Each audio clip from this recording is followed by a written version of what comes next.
Hello, everybody. Welcome back to another episode of your PCM Hockey Podcast. Today is episode 12 as we're going to begin into the playoff talk as it's all underway. And it's absolutely amazing. I am loving playoff hockey, especially this year as we started everything off with a bang on last Saturday, which was absolutely amazing.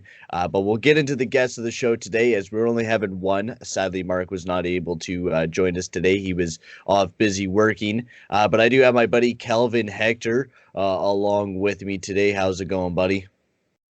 It's going really good. I'm excited to announce that I have accepted my first broadcasting job.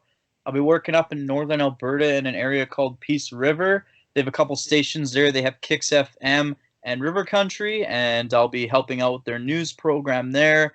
And over the summer, I'll get to go to some golf courses and do some golf as well and advertise for that. So I'm really excited. But in the meantime, I get to talk some hockey with you, Peyton, and keep the PCM podcast going.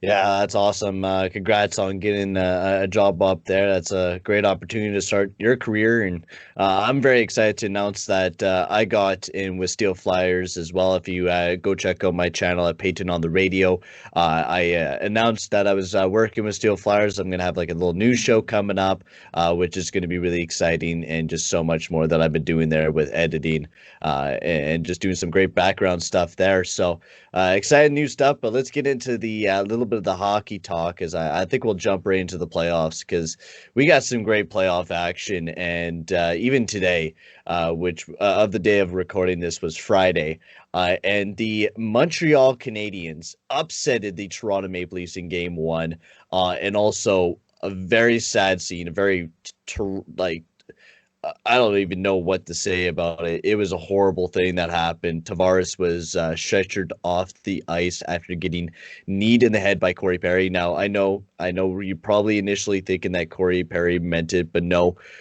Corey Perry legit just couldn't get out of the way. He even said in his post-game interview that he actually tried to jump out of the way, but Tavares kind of got like I think it was a hit and he kind of fell down and got kneed in the face and he was stretchered off the ice and was absolutely horrific incident, and I hope for a speedy recovery for Tavares. All tests came back clear from what Friedman said, so hopefully Tavares can be all clear to go for maybe game three or maybe later on.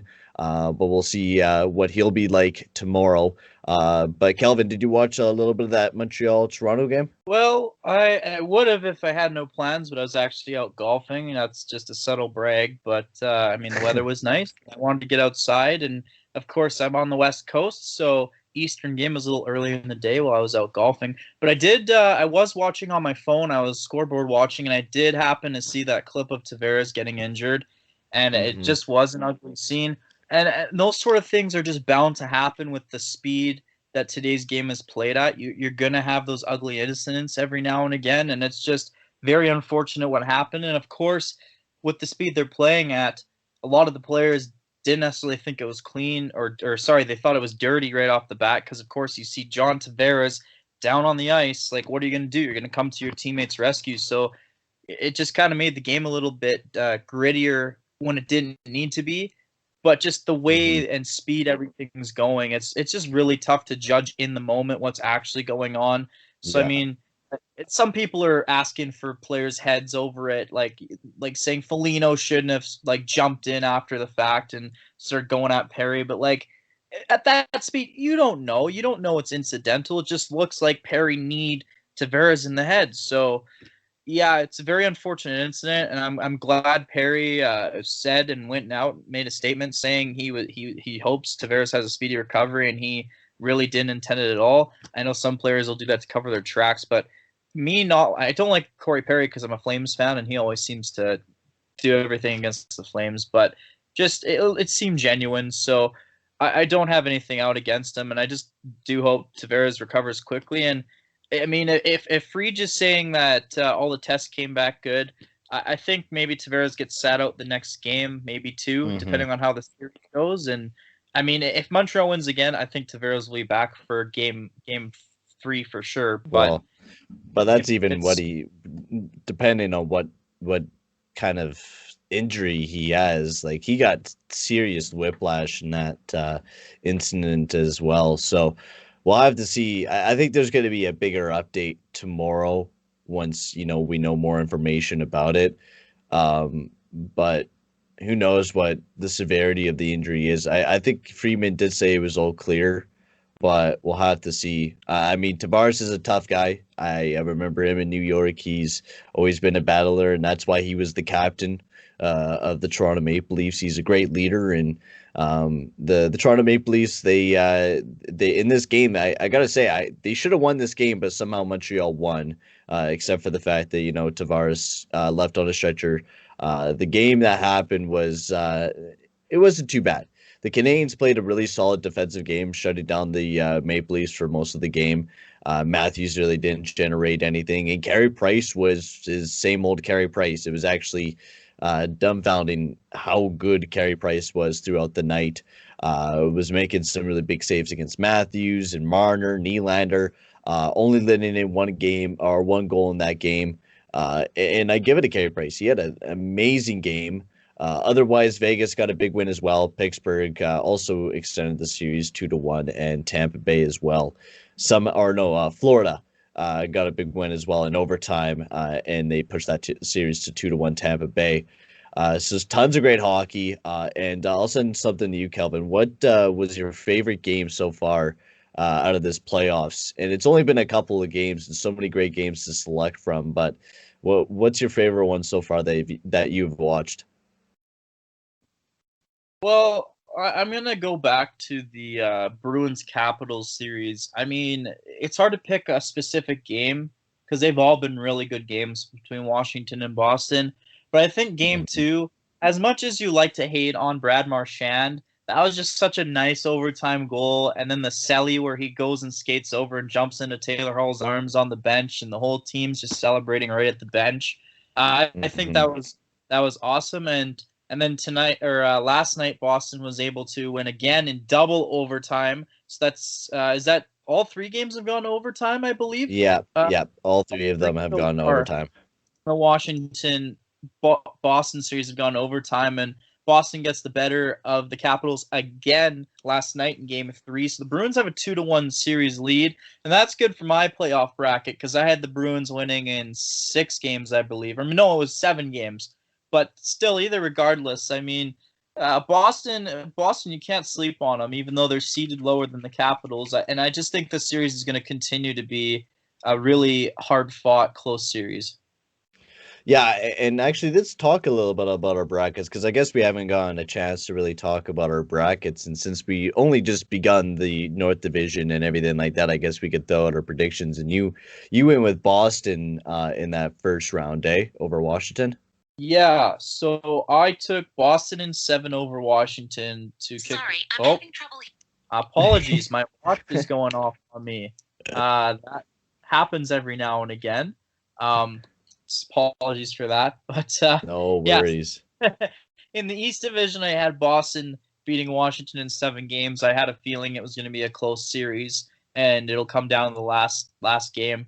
And then on the flip side, in the East, I had the New York Islanders beating Pittsburgh in 6. Now, it was a bolder prediction on my part.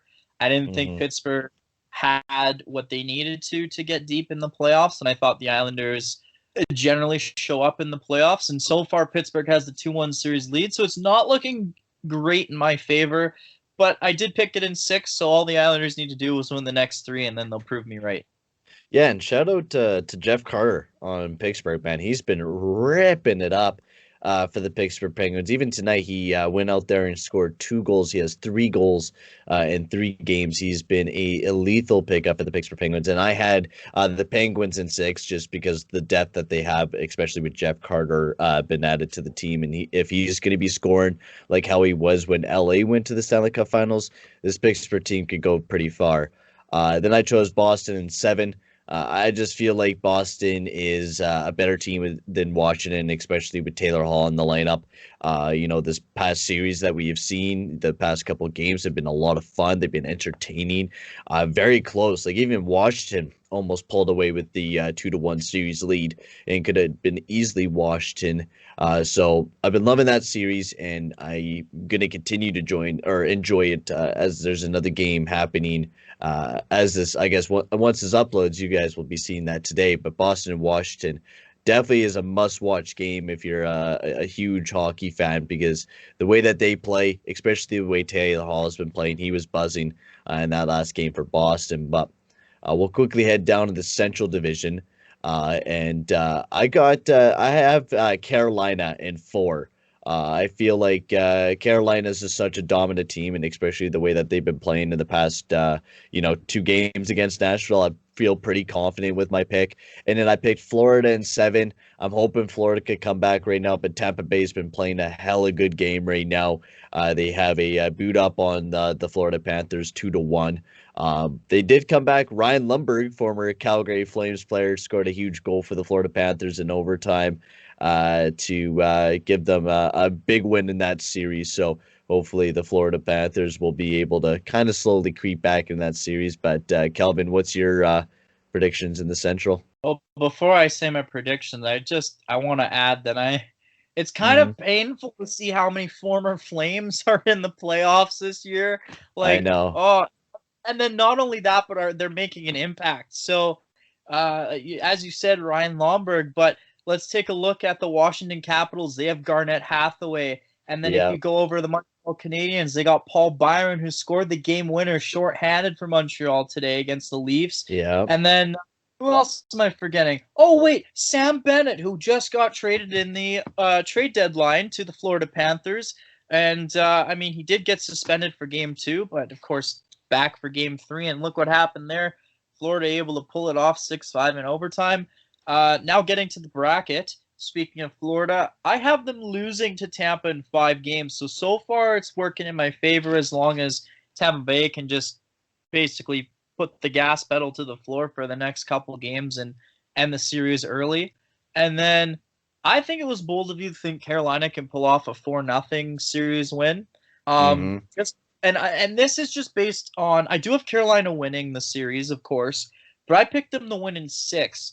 It just wasn't convincing to me those last couple games at the end of the season where Nashville basically was all over Carolina.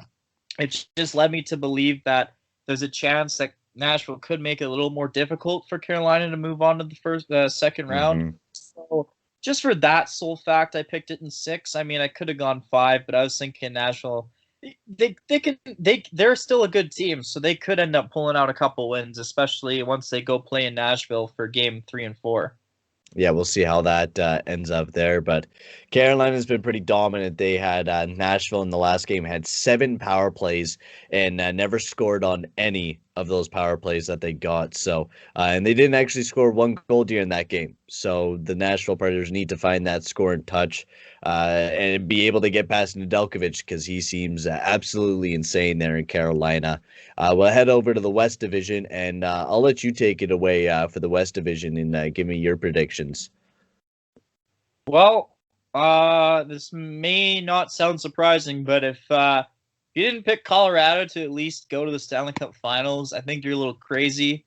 Hmm. Just the way the leagues are set up this year for COVID, I think it's a pretty easy trip to at least the conference finals for the Colorado Avalanche. I think they're going to have an easy street through St. Louis and win in 5. I don't like picking sweeps because all it takes is 1 win from the other team and your bracket's already somewhat busted. So I did pick Colorado in 5. I gave St. Louis the benefit of the doubt that they could pull 1 game together. And on the flip side of that, Vegas has been really good out of the gate here for the playoffs. I honestly didn't expect them to do this well against Minnesota because they've just played such tight games in the regular season against Minnesota. It was always sort of a coin toss to decide which team was going to show up better. But I do have Vegas winning in 6 games, and so far it looks like Vegas might do it earlier than that. But that's my pick for the West. Yeah, for me, I picked Colorado in five, same as you. I feel like Colorado's so dominant. McKinnon had 7 points in 2 games. It's just absolutely nuts. I felt like, St. Louis was going to maybe pull off one just because, people were saying, oh, yeah, don't doubt on this team. They got, Stanley Cup experience with Ryan O'Reilly and all this and that. And then I watched the team out on the ice and I'm like, what the hell is this? They're getting absolutely dominated out on that ice. And, yeah, they really are, and it could possibly be a sweep when I should have just did it 4-0 against the St. Louis Blues, but it is what it is. I do feel like St. Louis will be able to pull away with at least one win. Binnington will step up because he's been amazing throughout this series, so I feel like one game Binnington's going to steal and McKinnon's going to have a cold game sooner or later, but maybe not. Maybe McKinnon's just going to go on a whole heater this playoffs, which I would not doubt. On the other flip side, I picked the Minnesota Wild to win a game seven, just because I wanted to pick the underdog. You gotta fill in your bracket with some random picks at some moments of time, especially with how the NHL is. But Vegas Golden Knights look dominant. They look like a very solid team right now. They are up 2-1 in the series. They actually came back in the game today. Minnesota was up 2-0 to begin with, and they marched back and scored three unanswered goals. So Vegas is looking pretty good, especially with Marc-Andre Fleury in the back of the net. He's been just really, really dominant for the Vegas Golden Knights. So if he continues playing the way that he's playing, I'm pretty sure Vegas could go pretty far, especially just with that goaltending. And then over in the North Division, I picked Toronto in five, which is looking pretty bright now. If Toronto marches back and they actually start, really performing and start finishing. They didn't play a bad game today. I give it to them. They played a really good game, just like how the Edmonton Oilers did, but they lost their first game as well. So I have Toronto winning in five and also Edmonton winning in six for the Edmonton Oilers. So that's what I have for the North. I believe Edmonton can march back in the series. It was a rough first game against the Winnipeg Jets. I wish we played a lot better. There was so much different complaints I would like to, go into, which you guys could go check out my OGR on Payton on the radio if you guys want to like a full in-depth little thing on it. But Dave Tippett was an idiot, pulled the net way too early, like two times in a row, which kind of screwed us. And it was just a horrible game. I cannot wait until tomorrow, though, to watch the Winnipeg Jets versus Oilers game two. It should be an absolute blast. But I'll send it over to Kelvin on his predictions for the North. I agree with you in the Edmonton Winnipeg series. I do think Edmonton will win in 6 games. Pains me to say that because I'd rather be saying my Calgary Flames are going to go far in the playoffs, but Yeah. they're not there. So, I just got to go with my hockey sense here and what I think makes the most sense. And I do think Edmonton, some teams have slow starts out of the gate for playoffs, but then once they find their way, it's just hard to beat them. So I think Edmonton, once McDavid and Draisaitl get going, it'll be tough for Winnipeg and Connor Hellebuck to stop them on a nightly basis. So Yeah. I do agree with you. Edmonton will win in 6. And on the flip side, I also agree with you. I think Toronto beats Montreal in 5 games. I originally had it as set 6 games, which I'm kind of kicking myself now, seeing how close that was. This game 1. But I think it kind of boils down to the whole Tavares incident. When you lose a key guy in your room like that, especially to injury and not knowing if he'll be back or not, it kind of knocks you down a step because now you got to figure out, well, who's going to fill those shoes for the Toronto Maple Leafs. Yes, they got the depth to do it, but Hmm. now everyone's got to pick up that slack that they got to fill that hole for Tavares. So it's kind of more of an adjustment game now. We'll see how Kyle Dubas and Sheldon Keefe can figure that out before game 2 against Montreal. Because if you give Montreal any slack, I think they do have a chance to upset. But my bracket's set, so I can't change it now after seeing game 1, and I have Toronto in 5. Yeah, I still think Toronto will be able to do it. I mean, unless they choke this really bad. And I was saying on Perlo's show that I was doing there, I was saying on his show, I was saying that it would be absolutely hilarious if Toronto were to lose this series and then they lose game one. And I don't know if they will lose the series or not. It's only game one. We'll see what happens in game two between those teams. It's going to be a fun series no matter what.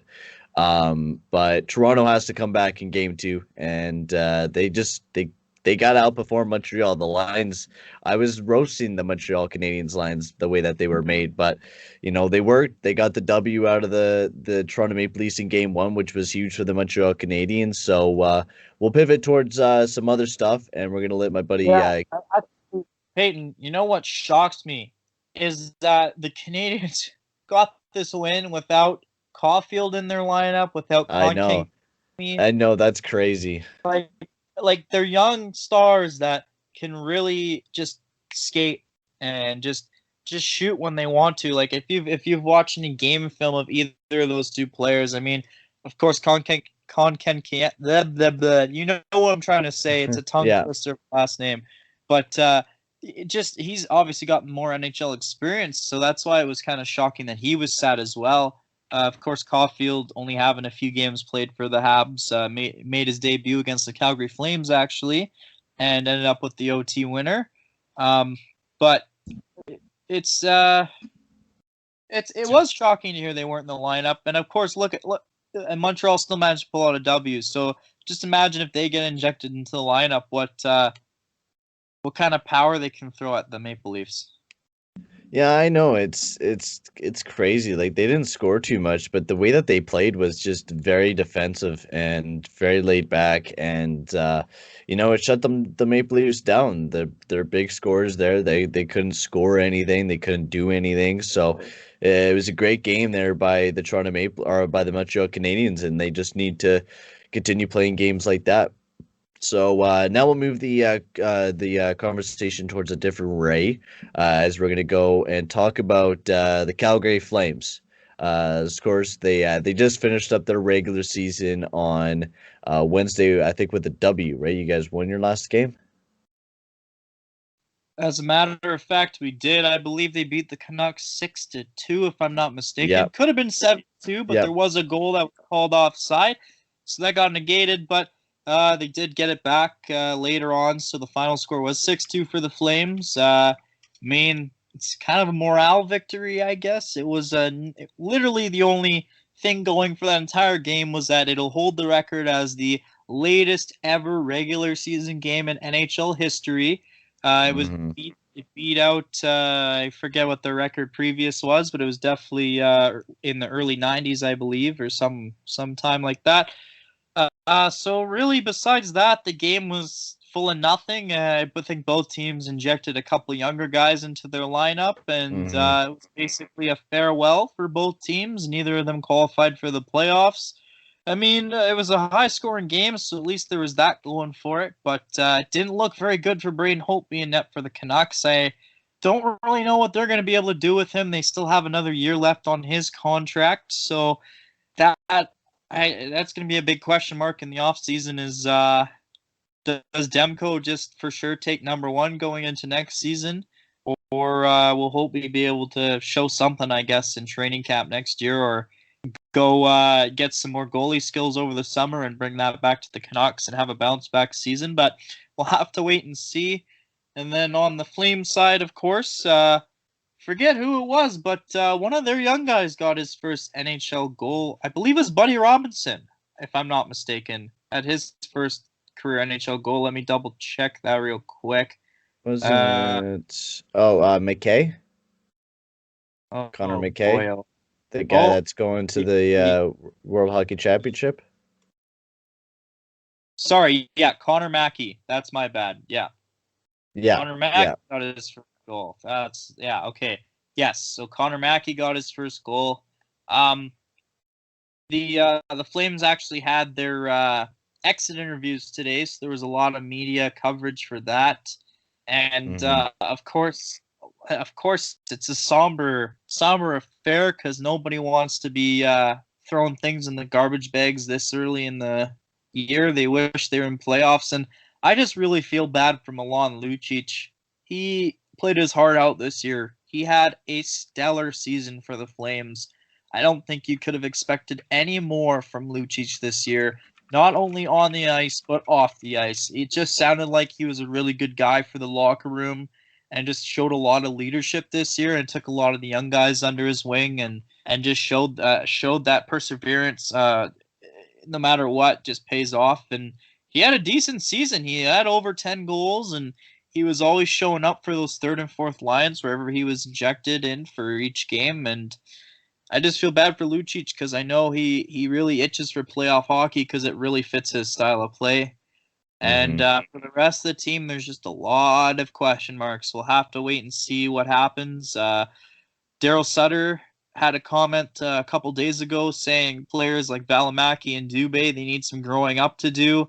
So if you read into that at all, I think that just means that could be an off-ice issue maybe with their attitude towards the game, or it could just be an on-ice thing where they really need to settle down and just focus on getting more skills in the off season and just becoming more seasoned as a player and making less rookie mistakes, so to speak, even though Valimaki was the only actual classified rookie this year out of the two.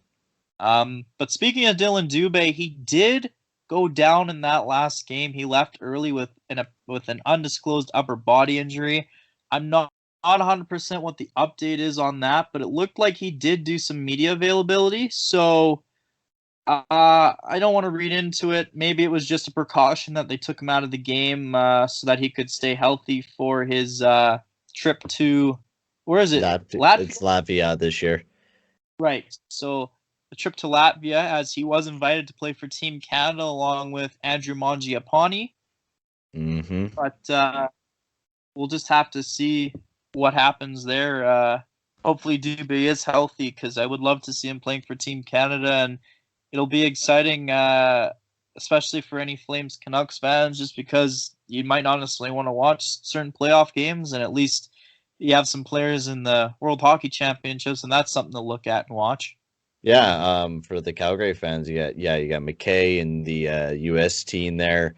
Nesterov, I know he's going for Team Russia, and then you got Mangiapane and Dylan Dubé. And I don't know if there's any other players, but there's a pretty good amount of players from Calgary representing in the World Hockey Championships, which is really good, which will be starting on Friday. Which is going to be really fun. Team Canada versus Latvia. They got a pretty good team going forward for themselves. They got Colin Miller on the team.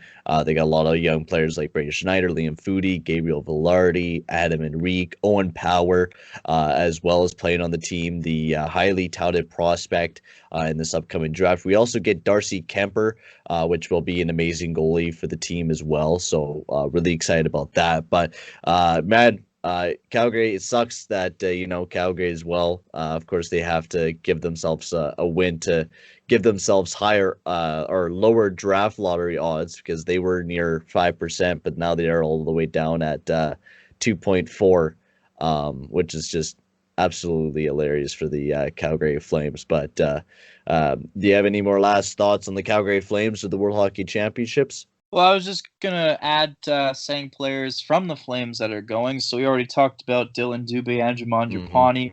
We talked about Connor Mackey playing for Team USA. Nikita Nesterov, the defenseman for the Flames, will be dressing for Russia. It looks like a couple younger prospects for the Flames. We got Matthias Emilio Pedersen playing for Norway. And then Ilya Solovyov, I hope I got that right, will be playing for Belarus. And so, yeah, I mean, it'll be exciting. Canada, wow, I'm looking at their schedule. It's like the second game they have is against Team USA, so already that'll be a good matchup. And, I mean, I'll be excited for them playing USA. Of course, the Oilers made the playoffs this year, but I think if they hadn't, then maybe Leon Draisaitl would have been playing for Team Germany, which is who the Canadians will play on the 26th of May. Kazakhstan, I mean, do I want to watch a blowout game like that? No. I mean, there's been already too many blowout games if you watch the under 18 championships or even the World Juniors. Team Canada is known for blowing out those lesser known national teams. So, but we finish off their schedule June 1st against Finland, so I think that might be one of their tougher matchups. But we'll just have to wait and see and watch some good hockey internationally over the off season, I guess, for some teams. And I guess that's fun for you guys as like in even when I was, as an Oilers fan, missing out on the playoffs, your most exciting time is usually the World Hockey Championships because as a fan, you don't really want to continue watching the playoffs. Like sometimes you're going to occasionally watch a playoff game, but sometimes you're not always going to have that urge because it's not really your team that you're watching. You're just watching other teams play for that cup, which, you want your team to be that, but it's not. So it just, kind of makes you a little bit down. But watching the World Hockey Championships, you get to see, some of your either less known players on your team or some of your prospects or even some of your veterans on the team or some of your better players go and play at the World Hockey Championships and you get to go see them, win something there or even just get to see them watch a little bit more throughout the playoffs. So, and it's always great to watch Team Canada or just any international stuff at that. It's always good hockey, no matter which way you put it. So, that will be the ending of today's PCM Hockey Podcast. Thank you guys very much for tuning in. I'd like to just say, Calvin, do you got any more last thoughts here for episode 12? I'm just excited to watch more playoff hockey and see how things unfold. And fingers crossed, my bracket, most things come through the way I thought they would. Yeah, next week we'll see if our brackets look good or they look like crap. We'll have to see how everything unfolds through this weekend and going through the week as the first round. It's going to be coming and going pretty quick, and we'll be having some more podcasts on the way for you guys. I'll be very excited. It's the summer, so we should have some more free time to do some stuff for you guys. So be ready for it. But for right now, guys, we're going to sign off. Thank you guys very much for listening. And we'll see you guys all in the next one. Adios, amigos.